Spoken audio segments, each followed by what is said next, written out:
Assalamualaikum warahmatullahi wabarakatuh. Pada pertemuan kali ini kita akan membahas zat dan perubahannya, yaitu klasifikasi materi. Sebelum kita mulai, silahkan kalian perhatikan gambar berikut. Ya, ini adalah gambar balon udara, kerikil, dan air yang mengalir. Segala sesuatu yang ada di permukaan bumi merupakan gabungan dari beberapa materi dan energi. Manusia dikaruniai akal dan budi oleh Tuhan untuk mengelola berbagai materi dan energi yang terkandung di bumi untuk mendukung kehidupannya. Materi yang tersedia di bumi beraneka macam, misalnya secara fisik berwujud padat, cair, dan gas. Apakah materi itu? Ya, materi adalah objek atau bahan yang dapat menempati ruang dan memiliki massa. Materi juga sering disebut sebagai suatu zat yang ada di sekitar alam. Sifat fisik suatu materi dapat dianalisis melalui indera manusia, contohnya indera penglihatan. Kita dapat membedakan materi tersebut berukuran besar atau kecil, berbentuk bulat atau kotak, berwarna merah atau hijau. Klasifikasi materi berdasarkan wujud materi. Wujud suatu materi atau zat didasarkan pada karakteristik partikel penyusunnya. Partikel merupakan bagian terkecil suatu materi yang masih memiliki sifat materi tersebut, tetapi tidak dapat dibagi lagi. Wujud fisik dari materi dapat diidentifikasi dengan indera penglihatan, meliputi padat, cair, dan gas. Padat.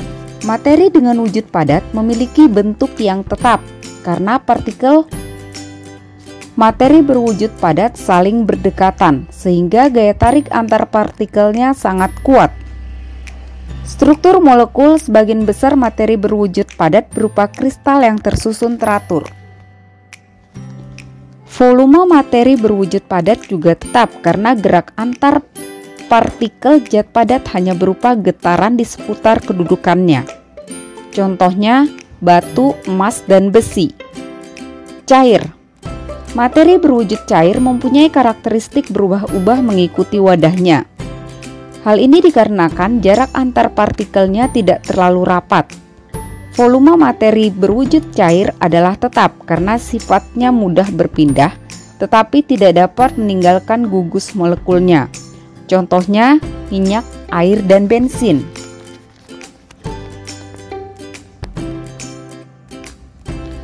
Gas. Materi berwujud gas mempunyai bentuk dan volume yang berubah-ubah.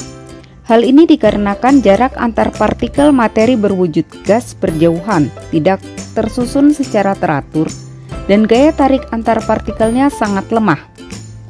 Partikel materi berwujud gas dapat bergerak secara bebas meninggalkan kelompoknya, contohnya asap, uap air, dan oksigen.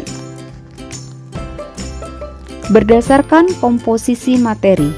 Komposisi suatu materi atau zat dibedakan menjadi dua, yaitu zat tunggal serta campuran.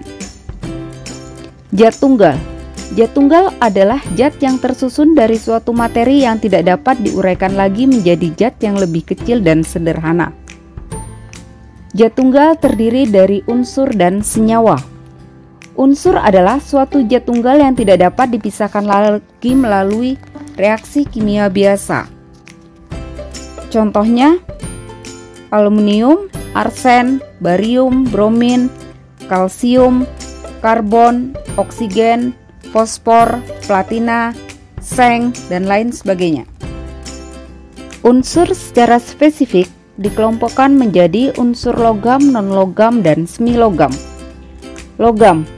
Logam atau metal yaitu unsur yang mempunyai sifat mengkilap, keras, memiliki kepadatan tinggi, dapat ditempa dan diregangkan, memiliki titik didih tinggi, serta penghantar panas listrik yang baik.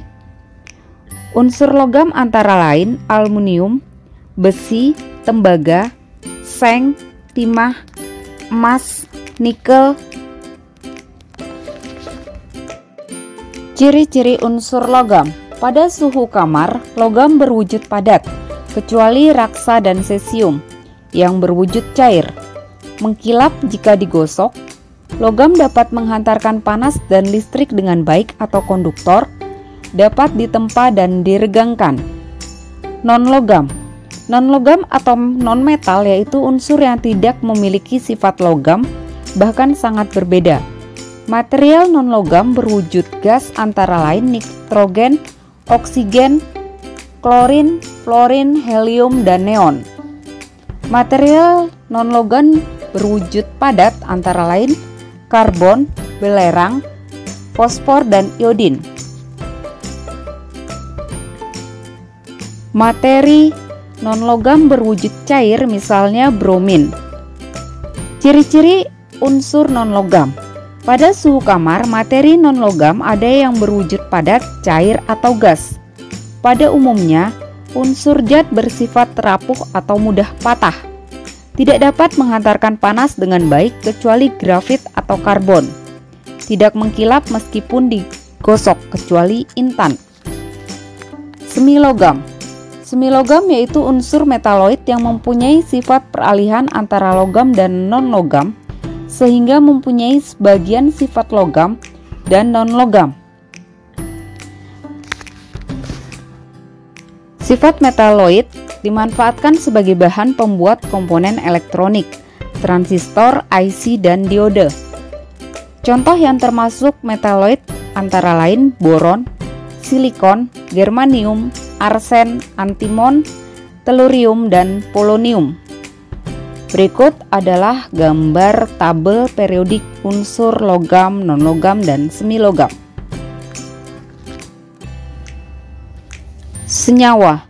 Senyawa merupakan gabungan dari beberapa unsur yang berbeda jenis dan saling berikatan melalui reaksi kimia dalam perbandingan massa tetap dan tertentu. Contoh senyawa adalah H2O atau dihidrogen monoksida yang terdiri atas 2 atom hidrogen untuk setiap atom oksigen.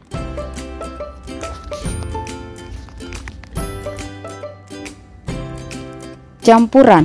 Campuran merupakan gabungan 2 zat atau lebih yang masing-masing zat penyusunnya masih memiliki sifat aslinya.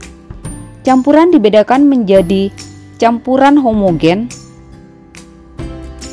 serta campuran heterogen.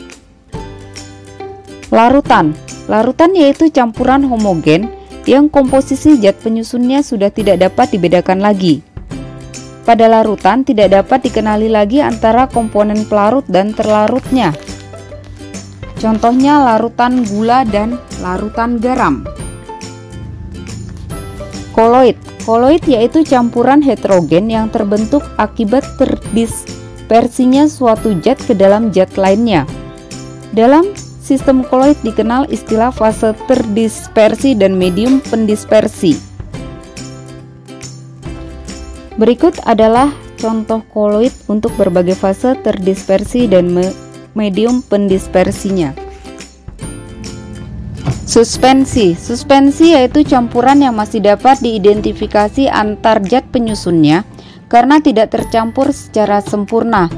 Contohnya adalah campuran tepung tapioka dalam air dan air sungai yang keruh. Demikian penjelasan singkat tentang klasifikasi materi. Kita lanjutkan pada pertemuan berikutnya. Assalamualaikum warahmatullahi wabarakatuh.